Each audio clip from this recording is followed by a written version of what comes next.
તો જય માતાજી મિત્રો, આજે આપણે મુલાકાત લીધી છે ગામ સિમલેજ રણછોડરાય પગલા મંદિર, જ્યાં ભગવાન શ્રી કૃષ્ણએ અહીંયા જ્યારે ભક્ત બોડાના હતા તે તેમને જ્યારે દ્વારકાથી ડાકોર લાવી રહ્યા હતા તેમને આ જગ્યા પર તેમને ગાડું ઊભું રાખ્યું હતું અને આ જગ્યા પર તેમને વિસામો કર્યો હતો.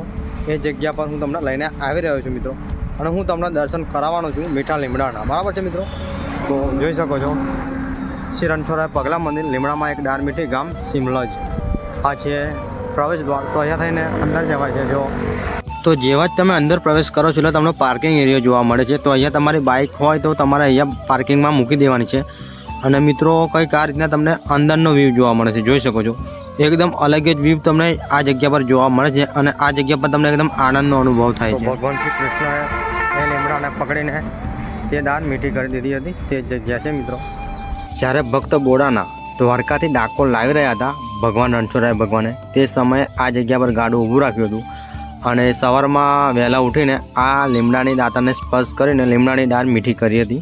તો જોઈ શકો છો આ છે રણછોડરાય ભગવાનની પ્રતિમા, અને રણછોડરાય ભગવાનના પગલાના પણ અહીંયા તમને દર્શન થાય છે. તો અહીંયા દર્શન કરી શકો છો. આ એ જ લીમડો છે જે ભગવાન શ્રી કૃષ્ણએ તેમને હાથેથી દાળ પકડીને મીઠો કર્યો હતો. જોઈ શકો છો, તમે દર્શન કરી શકો છો મીઠા લીમડાના. જો તો બસ મિત્રો, વિડીયોમાં આટલું જ. તો કોમેન્ટની અંદર જય રણછોડરાય લખવાનું ભૂલતા નહીં મિત્રો. જય માતાજી.